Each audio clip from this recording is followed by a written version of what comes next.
A formidable demon stands victorious over the fallen hero, casting a dark shadow over the forest. Amidst the panic, a young man calmly assesses the situation, realizing the game's plot has gone terribly wrong. Deciding the rules no longer apply, he unleashes a devastating move, clearing the field in an instant. This world, he recalls, is Brave of Asterisk, an RPG filled with heroes, demons, and adventure. It was the game he adored in his past life, a place to build relationships and find happiness. His previous existence was a bleak one, ending abruptly from the crushing weight of overwork. Now reborn as Silva, he lives a new life as a simple gatekeeper in the royal capital. He considers himself lucky, having been transported into the very world he once only played on a screen. His daily routine involves changing shifts with his senior and running a few simple errands. Content with his new stress-free job, Silva enjoys the perks of being a paid background character. Compared to his past life of endless work, this new routine is a breeze. This peaceful existence feels like absolute paradise to him. His tranquil stroll is interrupted by a shady merchant's loud sales pitch. To his shock, the customer is Charl Orlando, an important early-game party member. Overcome with joy, he realizes he's just met his absolute favorite character from the game. The merchant spins a tale of a holy sword, trying to prey on her gullibility. Seeing her in person, he's completely mesmerized, thanking the gods for his reincarnation. But their interaction is cut short when a young man suddenly calls out her name. Silva instantly recognizes the game's protagonist, hero Alan, who exposes the shopkeeper's scam. As the two heroes walk off, Silva watches from a distance, finding the real-life scene utterly surreal. He glumly accepts that his favorite character is destined to fall for the protagonist. His heart sinks as he watches the hero gallantly offer to escort Charl on her quest. Just then, the shady merchant reappears, seeing another potential customer in the dejected gatekeeper. The merchant tries a new tactic, promising that his sword can turn any ordinary man into a hero. But Silva isn't buying it, flatly refusing the man's desperate sales pitch. He cheerfully declares his contentment with being a simple gatekeeper, needing no such legendary weapon. Leaving the bewildered merchant behind, Silva reaffirms his chosen path with quiet resolve. He contrasts himself with the protagonist, fully embracing his role as a simple background character. In his past life, the game was his only escape from the crushing reality of his dead-end job. He fondly remembers the game's epic plot, where the heroes save the world and his favorite character shines. He's not just a fan, he's a fanatic, determined to witness his favorite story unfold in real life. He decides to use his old gaming strategy, grind to max level early on to efficiently enjoy the plot. After all, this world isn't a game. Survival against real demons requires real strength. Using his meta-knowledge, he secretly trained for years, pushing his stats to their absolute limit. But he has no desire to be the hero, considering himself a purist of the original storyline. He's content to be a spectator, vowing that no one, not even himself, will alter the sacred plot. Returning to his post, he's still lost in a blissful daze, much to the confusion of his senior colleague. His senior, though baffled by Silva's strange behavior, suggests they grab a drink after work. Silva snaps out of his fanboy moment and eagerly accepts, his good mood now impossible to miss. But their post-work plans are abruptly shattered by a frantic cry for help from another guard. A monstrous demon suddenly appears in the capital, its terrifying presence paralyzing the guards with fear. As his senior panics, Silva mutters to himself, recognizing this as a specific in-game event. He recalls this is the Day of the Wedge, a minor prelude to the main story that the heroes are supposed to resolve. The senior guard rallies the troops, vowing to hold the line until the hero arrives to save them. Silva calmly assesses the enemy, identifying it as a simple level 1 demon from the game. He knows, however, that this low-level threat is still far too powerful for ordinary soldiers to handle. With a determined gaze, he understands the very real peril his colleagues are in. To avoid altering the plot, he decides to play his part as a gatekeeper and simply stall for time. But when his senior is struck down, Silva grows anxious, hoping the protagonist makes his entrance soon. He rushes to his injured colleague's side, only for the tough old guard to dismiss the wound as a scratch. Just then, the hero Alan appears, furious that the demon managed to escape his grasp. The senior guard shouts after Silva, demanding to know what just happened to him. Standing alone, the old guard is stunned, unable to comprehend his junior's impossible speed. Meanwhile, far from the chaos, Charl Orlando takes a peaceful break by a forest stream. Having finished her task, she decides it's time to regroup with the hero's party. Her moment of peace is broken by a sudden rustling sound from the nearby bushes. Cautiously, she calls out, sensing an unseen presence lurking in the shadows.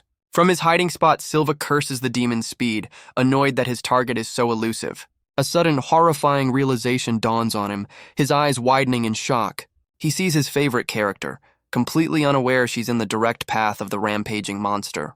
He's caught off guard when Charl spots him hiding and questions his presence. He desperately tries to reassure himself, recalling that the original story ensures Charl's survival. But his favorite character's face is now a mask of pure terror, shattering his confidence. In a flash, he understands the plot he cherished is already going horribly wrong. He clings to the hope that the story will correct itself, his resolve starting to waver.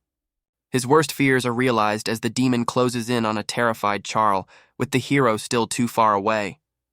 All pretense of being a background character vanishes as pure, unadulterated fury takes over. He moves in a blur, unleashing a forgotten sword style to intercept the monster's attack. The demon is utterly obliterated by his signature move, a devastating finishing blow. Charl can only stare in disbelief, her perception of the simple gatekeeper shattered forever. With the demon vanquished, Silva stands over its remains, leaving Charl utterly speechless. He turns to face her, his expression revealing a hint of regret for breaking his own rules. Charl looks up at her mysterious savior, her initial terror replaced by a deep, blushing admiration. His heroic composure shatters as he frantically checks on her, his fanboy instincts taking over. The horrifying realization hits him. He's completely derailed the story he swore to protect. Unfazed by his panic, Charl gently gets his attention, her concern now focused entirely on him. He tries to deflect her admiration, comically insisting he's nothing more than a humble gatekeeper. She smiles, patiently clarifying that she wants to know his name, not his profession. As the protagonist finally arrives in the distance, she asks again, and he reluctantly introduces himself as Silva. He reflects on this single moment, realizing his quiet life as a background character is officially over. Back at the Capitol Gate, Silva panics, realizing he's now directly involved with his favorite character. He grapples with the fact that saving her life has irrevocably altered the game's sacred plot. His senior's voice cuts through his anxiety, mentioning a summons from the captain of the knights. The message is a direct and urgent order. Report to the Holy Knight headquarters immediately. His colleague jokingly offers to collect his remains later, not knowing the true extent of Silva's actions. Silva, already on edge, nervously asks his friend to stop making such grim jokes. His senior warns him that the captain is notoriously strict, hoping for Silva's sake it's just a scolding. Soon, Silva finds himself standing before the imposing Holy Knight's headquarters. The guards at the entrance confirm his identity and promptly escort him inside. He walks down a long, intimidating hallway, steeling himself for the inevitable confrontation. He knows exactly who he's about to meet, and the thought fills him with dread. This is a confrontation he would do anything to avoid, but he has no choice. Meanwhile, inside her office, the formidable captain of the Knights reviews a report. Her attention is suddenly drawn to a figure peeking nervously through her window. Instead of anger, her face lights up with pure, unadulterated excitement. A voice from within invites him to enter, and he cautiously steps inside. She greets him warmly, and Silva is immediately struck by her stunning appearance, a top-tier character from the game. He instantly recognizes her as Elda Suwite, not just the captain, but one of the game's main love interests. Gathering his courage, he nervously asks the captain for the reason behind his summons. With a slight blush, she teases him for being slow, implying the reason should be obvious. Silva's gut sinks. He realizes the captain must know about his hidden power. Elda cuts straight to the chase, her piercing gaze demanding to know if he was the one who defeated the demon. He feigns ignorance, but she specifies the incident with the shredded demon corpse from a few days prior. She reveals the demon was slain by a unique sword style, a feat only a handful of people could accomplish. The captain pressures him to confess, insisting his incredible strength belongs in the service of the kingdom. Silva internally panics, knowing that admitting the truth means the end of his quiet, peaceful days. He attempts to deflect suspicion, suggesting the hero might have been the one to defeat the monster. Elda counters his argument, stating the hero always reports his kills, but this one remains a mystery. She gives him an ultimatum to stop resisting and join the Holy Knights, but he stubbornly refuses to yield. The captain is flabbergasted by his denial, while he desperately clings to the fact that she has no concrete proof. Elda tries to entice him with the promise of higher wages and better benefits than any regular soldier. Utterly defeated by his stubbornness, she slumps over her desk, questioning his refusal. He explains his hesitation, confirming that joining would mean working alongside the hero. Silva admits that getting too close to the protagonist is something he desperately wants to avoid. He quickly dismisses his own comment, nervously reaffirming his decision to remain a gatekeeper. The captain's expression darkens as she calls his choice deeply unfortunate. But her demeanor shifts to one of sly determination, declaring she can no longer be picky with her methods. Before he can react, she leaps over her desk, closing the distance between them in an instant. She triumphantly presents a completed registration form, leaving Silva utterly stunned. He stares in disbelief at his own signature, realizing he's been tricked into joining the Holy Knights. He points out that a captain of the Holy Knights shouldn't be forging documents to get her way. He's completely taken aback, never imagining she would go to such lengths. But she quickly dismisses it as a joke, claiming she can't force him to join. Instead, she hands him a mysterious scroll, leaving him completely baffled. He warily takes the scroll, demanding to know what it is. She proposes a deal. She'll drop his recruitment if he helps her with a certain individual. The man is Brazio, an applicant for the upcoming knight entrance exam. Her mission for Silva is simple. She wants him to stop Brazio from joining the knights. She reveals that despite his noble lineage, Brazio is a complete scumbag. Her hands are tied. His family's influence means she can't simply fail him without consequences. Elda points directly at Silva, explaining that he is the solution to her problem. Her plan is for him to enter the night exam's mock battle and completely humiliate Brazio. Silva realizes he's being tasked with sabotaging the noble's entry into the Knight Order. He agrees, but only on the condition that she drops all attempts to recruit him afterward. The captain beams with a confident smile, eagerly accepting his terms. With the deal struck, Silva departs from the Holy Knight's headquarters. He walks away feeling burdened, already regretting the troublesome task he's accepted. He worries that dealing with a non-canon character like Brazio could unpredictably alter the main story. Since Brazio isn't part of the original game, Silva knows this mission is a complete wild card. He resolves to gather information while strictly avoiding the main heroines, vowing not to repeat his past mistakes. Lost in thought, a sudden tap on his shoulder breaks his concentration. He turns around in shock to find his favorite character, Charl, calling out his name. Flustered, he frantically denies her assumption, insisting he's actually overjoyed to see her. He collapses in despair, realizing he's broken his own rule just moments after making it. Charl reveals she's been searching for him ever since he vanished after saving her life. Overcome with guilt, he bows his head and offers a sincere apology for his sudden departure. She seems to accept his apology, but a thoughtful expression suggests she's piecing things together. Her expression sharpens as she asks a very pointed question: how did he know her name? He quickly invents a lie about seeing her name on a guest list, but her skeptical look says it all. The weight of his deception crushes him, filled with guilt for lying to his beloved heroine. Charl seems to accept his flimsy excuse, her puffed-up cheeks showing a hint of playful suspicion. She cheerfully tells him to drop the formalities, trying to put the flustered gatekeeper at ease. Her demeanor shifts to one of pure determination as she insists on repaying him for his help. He tries to downplay his heroism, but she firmly states her desire to thank him properly. Internally, he feels the crushing weight of his fanboy duty, realizing he can't refuse his favorite character's wish. Putting on a brave face, he agrees and invites her to join him on his information-gathering mission. Their investigation takes them to the capital's entertainment district, home to the prominent Bardley family. He shares intel on the Bardley family's dark reputation, built on massive donations and rumors of criminal enterprise. As they navigate the bustling streets, Charl stays close, absorbing every detail of his explanation. Charl glances at him with a thoughtful and slightly blushing expression, clearly intrigued by her mysterious savior. Silva leads Charl into the city's red light district, following a lead on their target's whereabouts. Seeing the area's suggestive signage, a flustered Charl questions where exactly he's taking her. She quickly reveals she's only teasing, which sends the already nervous Silva into a full-blown panic. Composing herself, she wishes him luck in finding the man named Brazio. Silva explains that their target is a spoiled noble who spends his nights carousing on his family's dime. Despite the intel, they find themselves lost. unsure which of the many establishments Brazio frequents. Their search is interrupted by a loud growl from Silva's stomach, breaking the silence of the empty street. Utterly embarrassed, he awkwardly suggests they pause their investigation to find something to eat. Charl happily agrees, admitting she's also starving and ready for a meal. Her eyes light up as she catches an alluring aroma and eagerly points them in a new direction. She eagerly takes a huge bite out of a hamburger, clearly enjoying her meal. Silva remembers from the game's lore that she, a noble, has a surprising love for commoner food. He watches her struggle, realizing her small hands are no match for the oversized sandwich.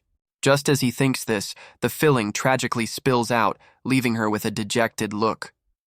Unfazed, she decides she's perfectly happy just eating the leftover buns by themselves. Silva is completely captivated by how she adorably nibbles on the plain bread. The sheer cuteness of the scene overwhelms him, his fanboy heart nearly bursting with joy. After they finish their meal, Charl is ready to resume their search, asking where to go next. Silva, however, insists on going alone, deeming the entertainment district too dangerous for her at night. As he prepares to leave, a hand suddenly grabs his shoulder, and an unseen person calls out to him. A smirking noble and his entourage barge into the establishment, demanding a table. The staff whispers nervously, recalling the noble's past violent outbursts and poor behavior. The man, Brazio Bardley, flies into a rage when a waitress informs him there are no available seats. He throws a fit, demanding they make room and reminding everyone of his father's influence. Silva watches the scene unfold, confirming that this is indeed the rumored scumbag he's looking for. Charl apologizes to Silva, realizing this is the unpleasant man they've been searching for. Brazio insults the terrified waitress, who has stumbled to the floor during his tirade. Frustrated, he decides to abandon the establishment and take his business elsewhere. But as he turns to leave, his eyes land on Silva and Charl sitting at their table. His attention is immediately captured by Charl, his expression shifting to one of intrigued surprise. Brazio confidently approaches their table, recognizing Charl with a slimy smile. He claims they met at a party, but Charl has no memory of him, much to his surprise. The rejection sends Brazio into a fit of theatrical despair, shocked she's forgotten him. After a moment of thought, Charl confirms she genuinely doesn't recall their meeting. His despair turns into a sinister vow, promising to make himself unforgettable to her. Silva subtly moves to shield Charl, giving the startled noble a warning look. Undeterred, Brazio showers her with compliments, trying to win her over with flattery. Charl remains completely unmoved, flatly declaring her lack of interest in his advances. Silva seethes with silent fury, barely containing his rage at Brazio's audacity. He desperately offers her lavish treats, only for Charl to politely decline, pointing out she's underage. Her cold rejection hits Brazio like a physical blow, leaving him momentarily stunned. His initial shock quickly turns into irritated curiosity as he sizes her up. His gaze then lands on Silva, and he gestures dismissively toward the supposed bodyguard.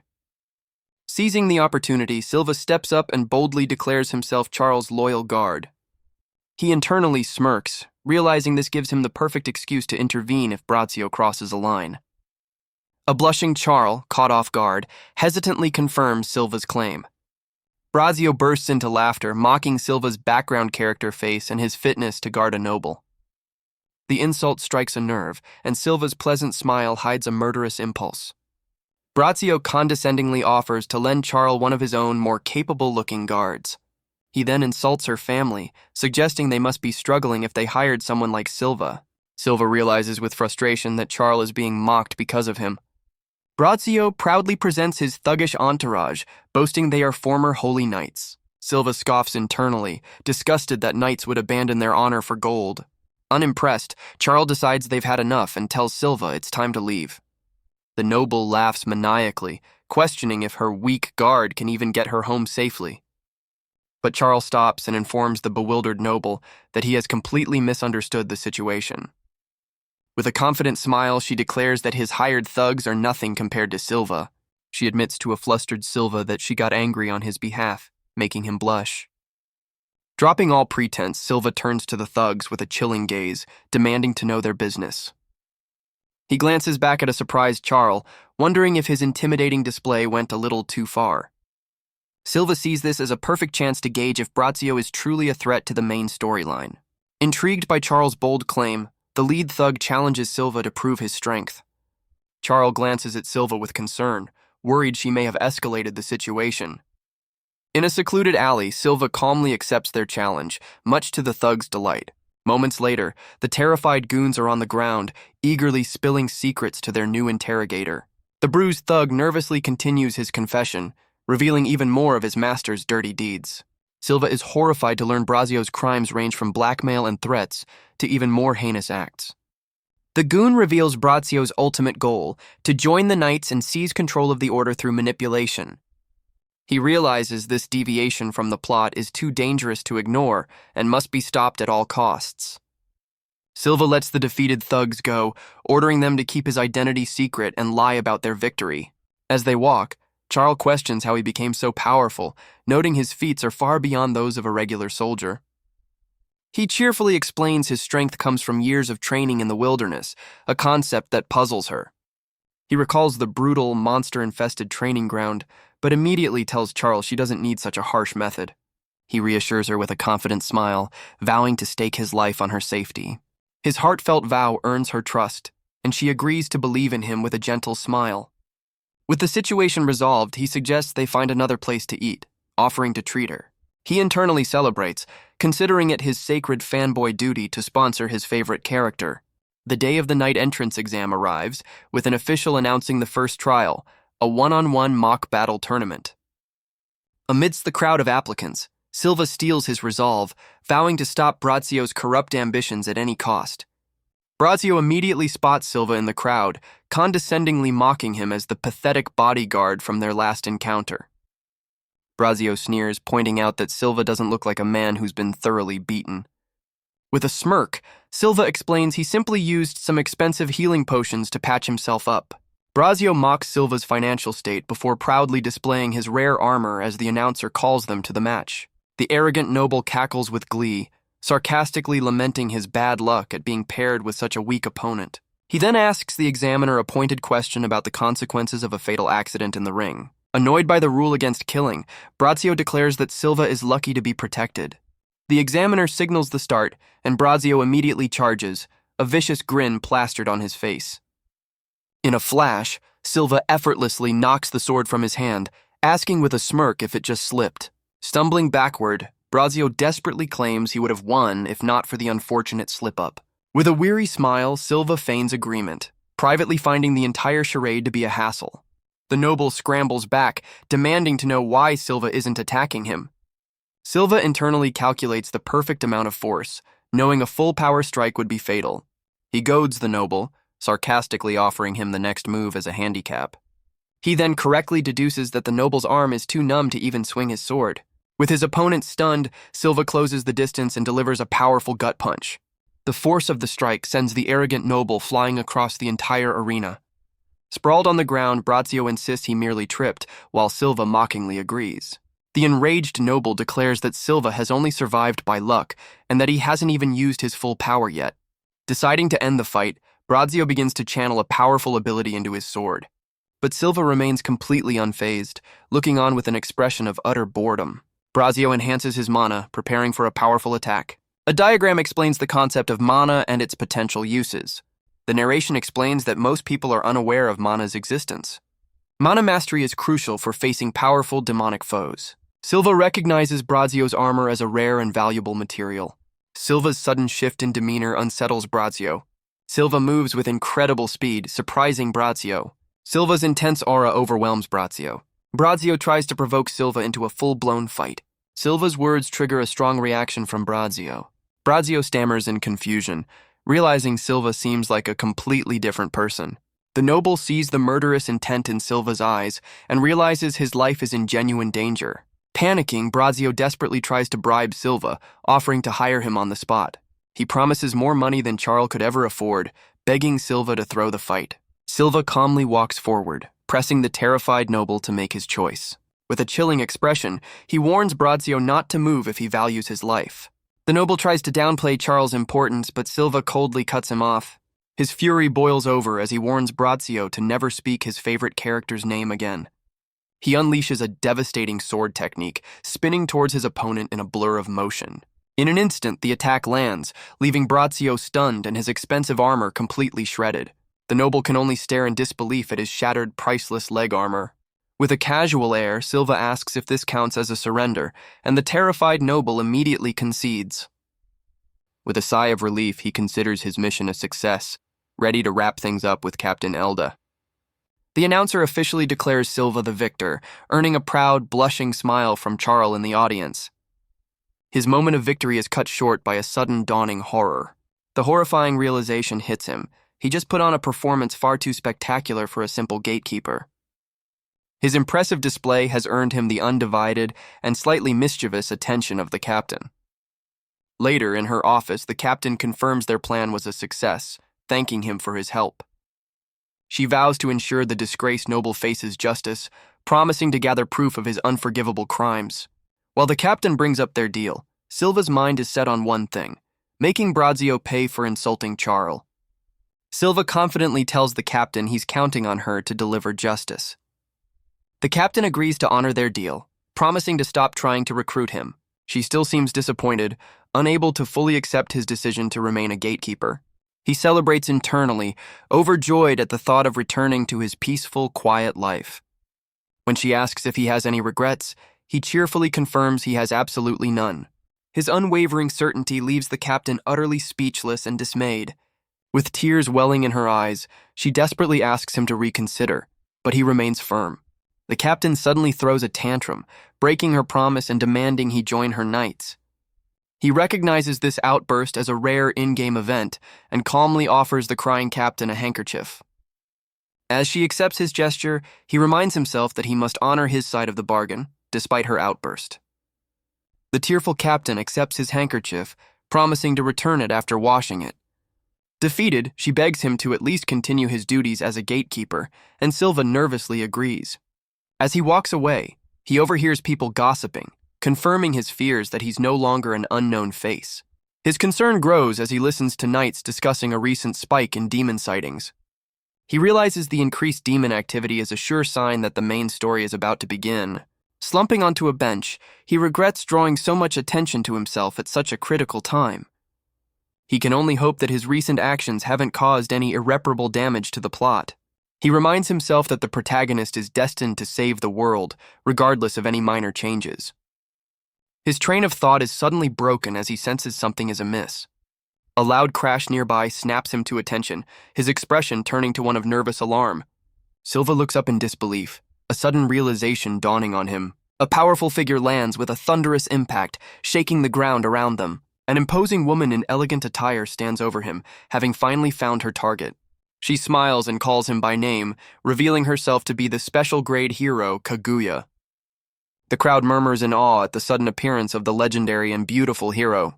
As Silva tries to sneak away, Kaguya reveals she's been searching for him, affectionately calling him her darling. She grabs his collar before he can escape, leaving him blushing and completely cornered. Kaguya playfully chides him for trying to abandon his wife, tightening her grip as he panics internally. He recalls her game lore. Kaguya is a unique, special-grade hero and a potential love interest. She is also known as humanity's trump card, a terrifyingly powerful mage who laughs in the face of overwhelming odds. He recalls that, like the captain, this powerful hero is fully aware of his hidden, monstrous strength. Ever since she discovered his true abilities, she's been fixated on him, ignoring her canon romance with the protagonist. She joyfully declares their meeting as an act of fate, smothering the struggling gatekeeper in an embrace. He desperately tries to redirect her attention to the growing demon threat and her duties as a hero. But Kaguya dismisses her responsibilities, finding the idea of spending time with him far more appealing. Silva is completely baffled by her blatant disregard for her heroic duties.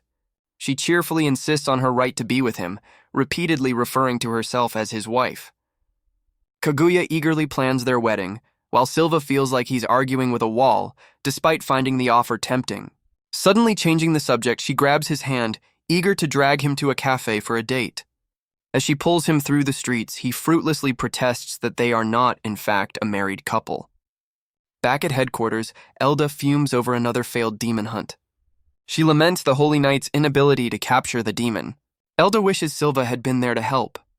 She thinks longingly about Silva. Frustrated, Elda slams her hands on her desk. She paces around her office, deep in thought. Elda notices the handkerchief Silva gave her. She picks up the handkerchief and stares at it. Elda contemplates Silva's unusual behavior. She finds Silva intriguing and puzzling. A panicked soldier reports that the hero has been taken down in battle. Overwhelmed by demons, Charl orders a full retreat, vowing to hold the line herself. She knows her duty is to minimize casualties while they wait for Kaguya's arrival. Already injured, she grits her teeth, unsure how long her strength will last. With Kaguya still far away, she faces the demonic horde completely alone. She fights with fierce determination, aiming to thin out the enemy ranks. The warrior reflects that low-level demons would have been no match for her, even with her wounds. But she realizes with dread that she's facing a much stronger level 2 demonic force. A demon lands a vicious blow from behind, causing her to cry out in pain. Refusing to fall, she swiftly turns and impales her attacker, her eyes blazing with defiance. She grits her teeth, declaring she has no intention of dying for nothing.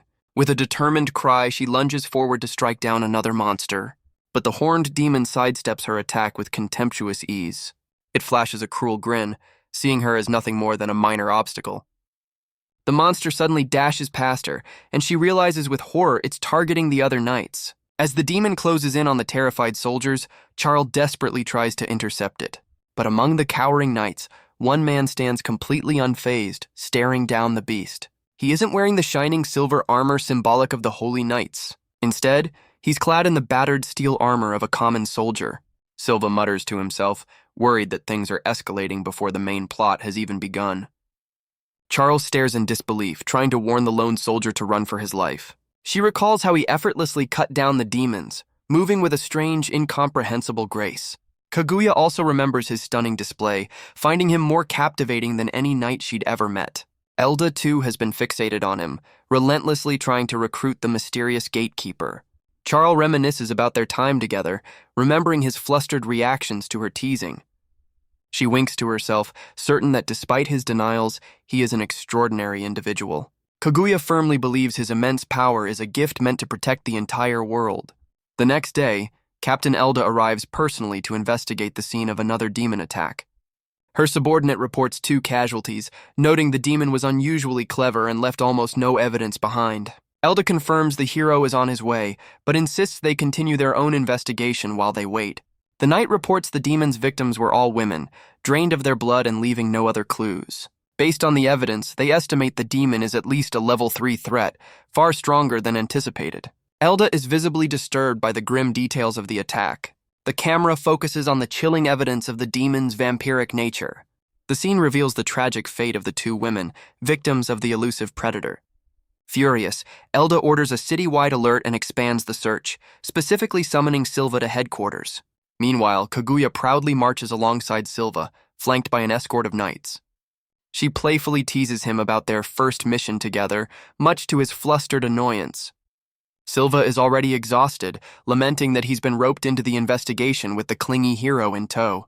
As night falls, Kaguya watches him from a rooftop, her possessive gaze making it clear she won't let him go easily. The scene flashes back several hours, with Captain Elda informing Silva about a vampire on the loose.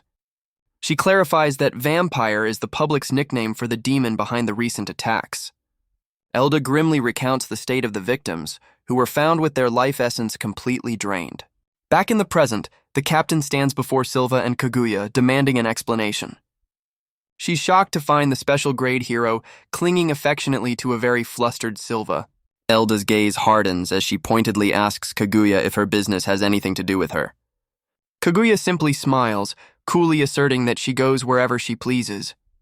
The captain's professional demeanor shatters as she lunges forward, demanding Kaguya release him. Kaguya looks back with a teasing smirk, innocently claiming she was just linking arms.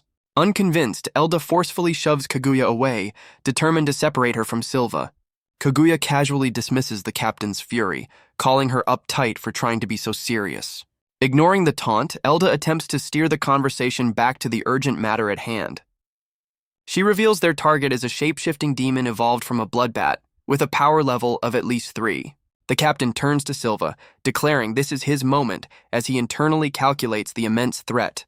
He tries to deflect the responsibility, comically insisting he's just a gatekeeper who's only good for running errands. Unfazed, Elda states they're short on personnel and gives him permission to investigate independently. The phrase act independently sparks a sudden brilliant realization in Silva's mind.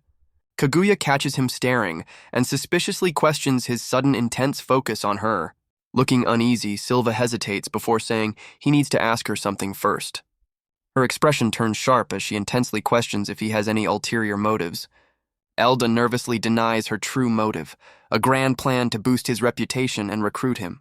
Silva dryly points out that she just blurted out her entire secret scheme. He considers her offer, realizing he normally couldn't refuse a direct order like this. With his mind made up, he formally accepts the mission, much to the captain's surprise. Kaguya immediately chimes in, insisting she'll be joining Silva on the investigation. The captain flies into a panic, realizing Kaguya's presence will completely ruin her recruitment scheme. But Kaguya remains unmoved, stating her only desire is to be with Silva. Utterly defeated, Elda reluctantly agrees, admitting they need all the help they can get. Regaining her composure, she orders them both to attend the briefing to get up to speed. A short time later, Silva and Kaguya arrive at the meeting room, ready for their briefing. The other knights whisper among themselves, confused by the sight of a common soldier with the special grade hero. Silva looks deeply uncomfortable as Kaguya stands smugly behind him, enjoying the confused stares. The room buzzes with gossip about the unlikely pair, but Kaguya remains completely unfazed. They make their way through the crowded room, their unusual pairing turning every head. Kaguya cheerfully asks to sit next to a flustered knight, who nervously makes space for her. She playfully teases Silva, pointing out that he's the one who's actually drawing all the attention. An officer officially kicks off the investigation meeting regarding the recent vampire attacks. A knight delivers the grim report, detailing the 2 young victims found in the northern part of the capital. As the knights seethe with anger, Silva realizes with dread that this case never existed in the game's main story. He understands this means the protagonist won't be involved, leaving this new threat entirely unresolved by the canon plot. Silva has a sudden awkward realization as he stands next to the sleeping Kaguya. The briefing concludes, assigning him and the special grade hero to patrol the eastern gate. He turns to his new partner, ready to begin their investigation together. But he's stunned to find that Kaguya has completely dozed off during the meeting. His disbelief is interrupted as an imposing figure suddenly blocks his path. Silva nervously greets the hulking knight, who glares down at him with disdain. The knight aggressively demands to know which unit Silva belongs to. With a strained smile, Silva explains he's just a simple guard from the eastern gate. The knight flies into a rage, questioning the captain's decision to pair a hero with a mere soldier. He furiously declares that Kaguya's proper place is with his elite Second Holy Knight's order. Silva internally scoffs, realizing the knight is just trying to steal glory from Captain Elda. He calmly informs the hulking knight that the decision isn't his to make. The knight's face contorts with rage, insulted by the gatekeeper's audacity. He condescendingly orders Silva to withdraw, declaring the case is far beyond his capabilities. Silva patiently tries to explain he's acting on direct orders from the captain of the First Holy Knights. The enraged knight grabs him by the collar, shouting that the Second Order doesn't answer to the First. A subordinate nervously warns his leader he's going too far, but the knight ignores him. He turns and declares that his esteemed Second Order will not be outshone by the First. The other knights tremble in terror, desperately trying to warn their leader to look behind him. As the knight dismisses their warnings, a calm voice from behind tells him to be quiet. A furious Kaguya appears behind the knight, her eyes glowing with rage as Silva tries to de-escalate the situation. She clenches her fist, channeling her immense power into a single decisive strike. In a blur of motion, she sends the hulking knight flying across the room, much to Silva's shock. The knight crashes into a heap on the floor as Kaguya coldly warns him to stay down. The entire Second Order squad lies defeated, groaning in pain from the hero's overwhelming power. With a satisfied smile, she declares that no one lays a hand on her husband and gets away with it. Silva questions her reckless behavior, but she just playfully apologizes for her lack of self-control. He can only sigh in resignation, realizing she's just created an even bigger scene. Later, during their night patrol, he begs her to be less impulsive while she daydreams about their romantic mission. Kaguya casually justifies her assault, insisting it's her duty as his wife to protect him. She smugly demands praise for her protection, even as he admits she went a bit too far. Silva can only sigh, completely unimpressed by her over-the-top display. Kaguya correctly reads his doubtful expression, calling him out on his skepticism. She insists her affection is real, admitting she loves his caring nature and how easy he is to fluster. Her gaze intensifies as she confesses her biggest attraction is the immense power he keeps hidden. He looks away, doubting a situation will ever arise that requires him to use his full strength. She playfully pokes him, making him promise to show her his true power one day. Kaguya floats away, cryptically reminding him that with great power comes great responsibility. Her words leave him puzzled, forcing him to consider the weight of his hidden abilities. She changes the subject, pointing out the beautiful moon and trying to create a romantic atmosphere. His eyes widen slightly, a flicker of understanding dawning on his face. Kaguya asks for his opinion on the moon, and he agrees, though he's puzzled by her sudden change in topic. She then poses a strange hypothetical, asking if he would believe she was born from the moon. Silva recalls a secret file, remembering that he already knows the truth behind her origins. He remembers reading that she was used as a vessel in a secret experiment to harvest lunar magic. This forbidden research imbued a young, crying Kaguya with immense world-breaking power. Looking her directly in the eyes, he calmly affirms that he would believe her without question. His unexpected answer leaves her blushing and speechless, offering a quiet word of thanks. A moment later, she breaks into a relieved laugh, genuinely happy that he accepts her story. He cheekily adds that believing she's from the moon just makes their situation feel more romantic. Kaguya is left momentarily speechless by his unexpectedly romantic comment. She dramatically accuses him of teasing his wife, but he calmly reminds her they aren't married. She playfully points out his flustered reaction, enjoying his rare moment of bashfulness.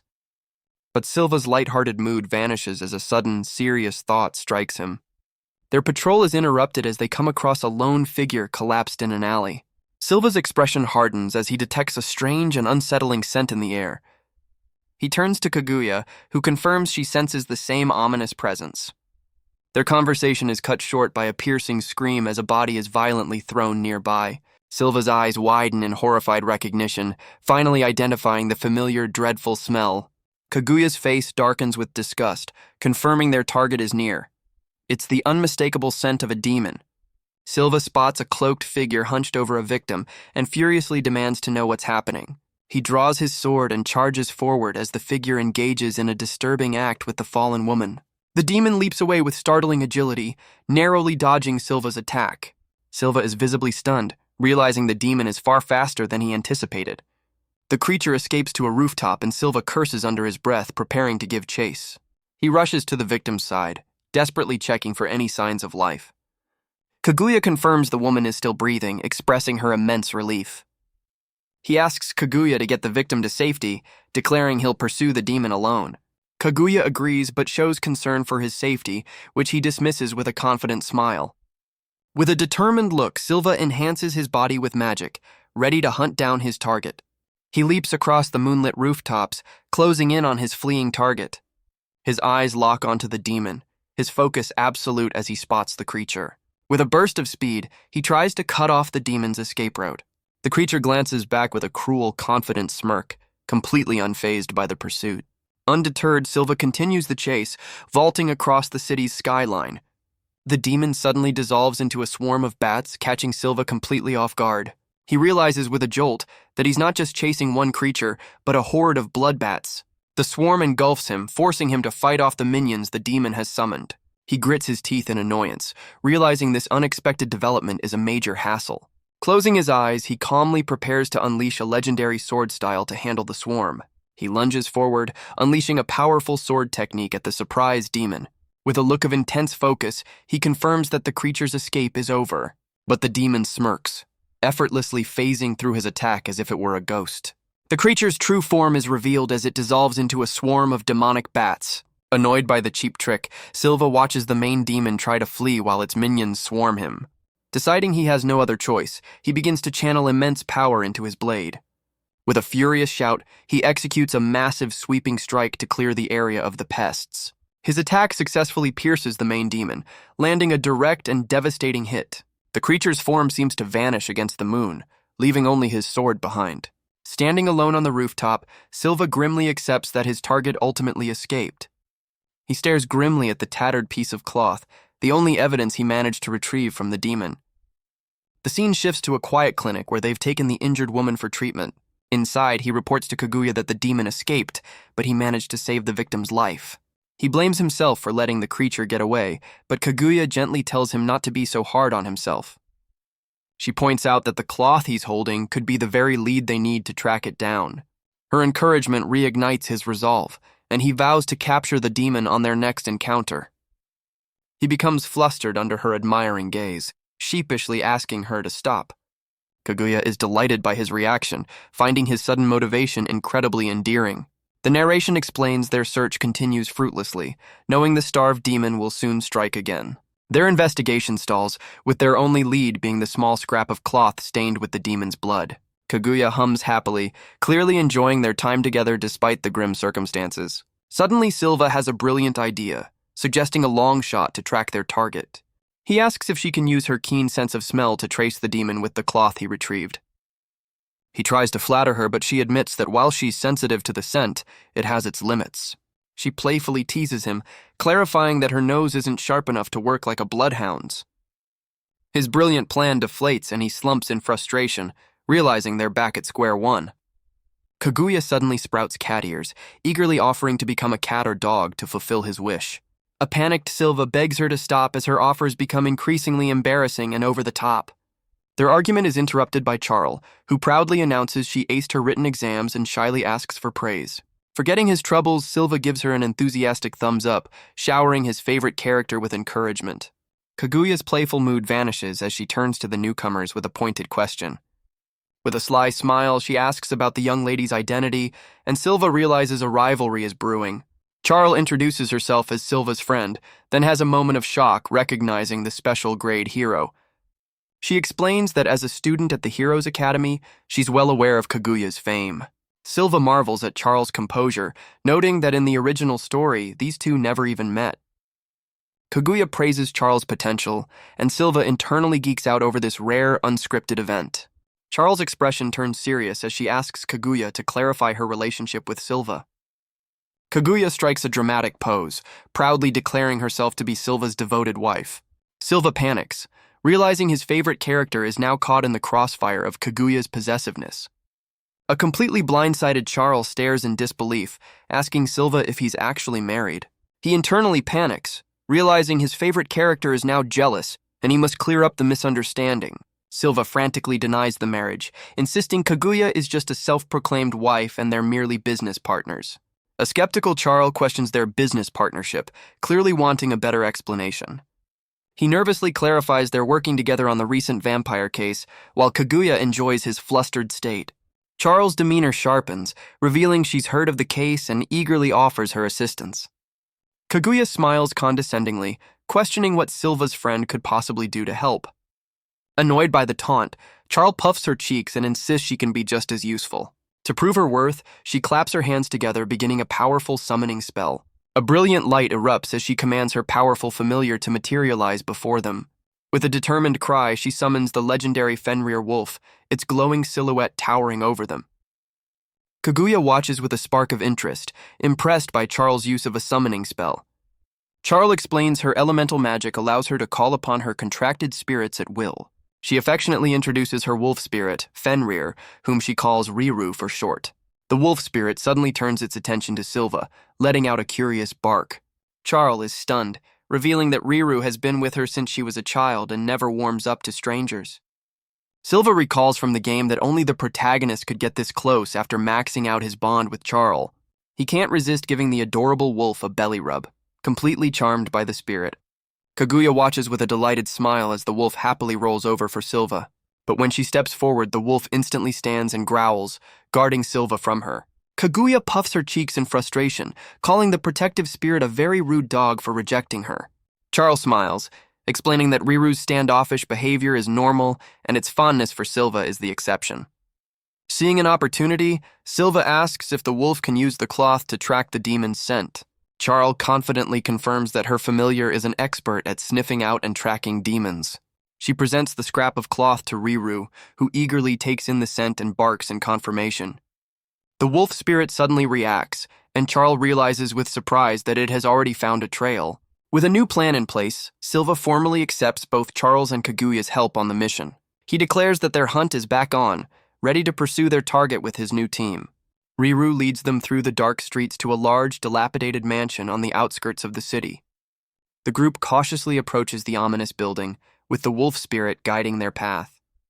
Standing before the entrance, Charl asks Riru to confirm if the demon's scent is coming from inside.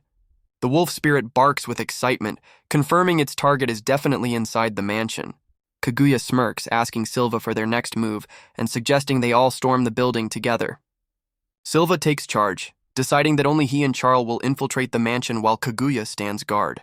A skeptical Kaguya pouts, questioning if the two of them can truly handle the mission alone. She pointedly reminds him that he already let the demon escape once, casting doubt on his plan. He smiles knowingly, explaining her past failure is exactly why she must remain on guard duty outside. Silva lays out his strategy, noting her overwhelming power isn't suited for a stealthy indoor fight. A blushing Kaguya is impressed by his deep understanding of her fighting style and weaknesses. She floats behind him, gleefully asking if his concern is a sign of love, much to his annoyance. Kaguya happily agrees to his plan, vowing to follow his orders as a sign of her affection. He confidently assures Kaguya that he won't let a single one of the demon's minions escape. He then turns to a confused Charl, explaining he wants her wolf spirit to lead the way inside. The wolf barks in agreement, and Silva praises its dependable nature with a cheerful smile. His expression turns serious as he instructs Charl to stay close behind him for her own safety. With his sword drawn and his resolve set, he prepares to enter the dark mansion. The trio charges into the dilapidated building, with the wolf spirit leading them through the decaying halls. They cautiously navigate the dark interior, their eyes scanning the ominous, empty corridor ahead. Suddenly, Charl loses her footing in the darkness, stumbling forward with a loud thud. Silva turns in surprise to see his flustered companion on the floor, clearly embarrassed by the mishap. With a nervous blush, she apologizes, admitting the spooky atmosphere made her a little jumpy. Silva's heart pounds as he reminds himself that her anxiety is understandable for a student. His fanboy heart skips a beat as his favorite heroine nervously grabs onto his sleeve for support. His focus snaps back to the mission as he notices the wolf spirit has become agitated. Riru lets out a fierce bark, sensing a powerful presence down the dark corridor. The wolf leads them to a heavy door, confirming the demon's scent is strongest here. Silva's expression hardens, realizing their target is just beyond the door. He instinctively moves to protect Charl, ordering her to stay behind him as he prepares for a fight. A cloaked figure stumbles into view, and Silva immediately recognizes the tattered cloth of the demon he fought before. The creature lunges, but Silva is already in motion, ready to intercept the attack. With a swift and powerful blow, he sends the demon hurtling across the room. As the creature lunges, he realizes with a frown that something about his attack feels strangely off.